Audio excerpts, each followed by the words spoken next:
அனைவருக்கும் வணக்கம். கோகுலாஷ்டமி, ஜென்மாஷ்டமி, கிருஷ்ண ஜெயந்தி, கிருஷ்ண ஜென்மாஷ்டமி, அஷ்டமி ரோஹிணி, ஸ்ரீ ஜெயந்தி என பல பெயர்களாலும் கிருஷ்ணரின் அவதார தினம் அழைக்கப்படுகிறது. பகவான் கிருஷ்ணர் சிரவண மாதம் எனப்படும் ஆவணி மாதம் தேய்பிறையில் ரோஹிணி நட்சத்திரத்தில் அவதரித்ததாக சொல்லப்படுகிறது. கிருஷ்ண ஜெயந்தி திதியை அடிப்படையாக வைத்து கொண்டாடப்படும் ஒரு பண்டிகையாகும். அதனாலேயே இதை கோகுலாஷ்டமி, ஜென்மாஷ்டமி என திதியுடன் சேர்த்து சிறப்பித்து சொல்கிறோம்.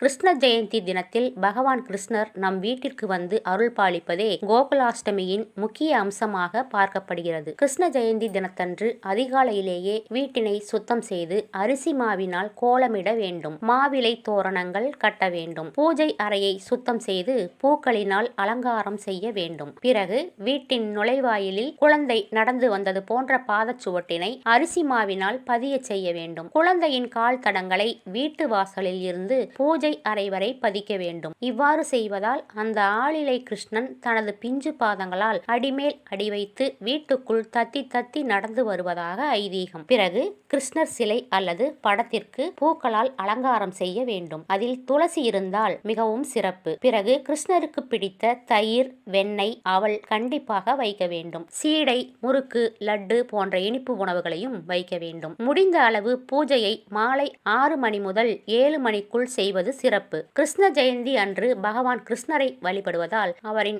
அருள் நமக்கு கிடைக்கும். மேலும் அனைத்து தடைகளும், தீய சக்திகளும் விலகும். துன்பங்கள் மற்றும் பாவங்கள் நீங்கி செல்வ வளம் மற்றும் வெற்றி அதிகரிக்கும். அனைத்து விதமான நன்மைகளும் கிடைப்பதோடு இறுதியில் மோட்சமும் கிடைக்கும் என்பது நம்பிக்கை. நாமும் கிருஷ்ணரை வழிபட்டு அனைத்து விதமான நலன்களும் பெறுவோம். நன்றி.